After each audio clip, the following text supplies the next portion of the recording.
தம்பி, சொல்லுங்கம்மா. நான் உங்கள்கிட்ட ஒரு கொஸ்டின் கேட்பேன், ஆன்சர் பண்ணு. ஏபிசிடி மொத்தம் எத்தனை எழுத்து? ஏபிசிடியா? 26. 26 எழுத்து கரெக்டா? அதில் ஏ ஓடி போச்சுன்னா மிச்சம் எத்தனை எழுத்து இருக்கும்? 25. நல்லா யோசிச்சு சொல்லு. 25 ஏபிசிடியில் 26, அதில் ஏ போயிடுச்சுன்னு 25 தான் வரும். ஏ ஓடி போச்சுன்னா, கேள்வி நல்லா புரிஞ்சுக்கும். ஏ ஓடி போச்சுன்னா மிச்சம் எத்தனை இருக்கும்? 25 தான் இருக்குது. தப்பு. திருப்பி ஒரு தாட்டிக்கு ஒரு கொஸ்டின் சொல்லு. ஏபிசிடி 26 எழுத்தா? அதில் ஏ ஓடி போச்சுன்னா மிச்சம் எத்தனை எழுத்து இருக்கும்?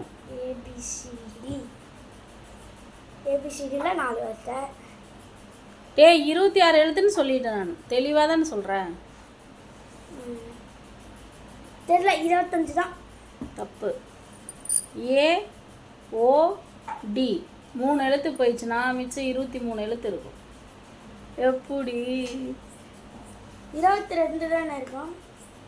ஏ ஓ டி 3 எழுத்து போயிடுது. 26 எழுத்துல மிச்சம் 23 எழுத்து இருக்குது. நீ ஏ மட்டும் ஓடி போயிருச்சு. ஆமாம், ஏ ஓடி போச்சுன்னா ஏ ஓ டி. எப்படி? சரியான மொக்க. ஆனால் மூளைக்கு வேலை.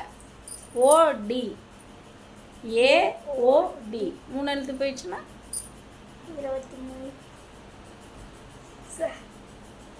இது கூட அது ஏன்டா என்ன பார்த்து அந்த கேள்வி கேட்ட? இத்தனை பேர் இருக்காங்களே, கேட்க கூடாதா?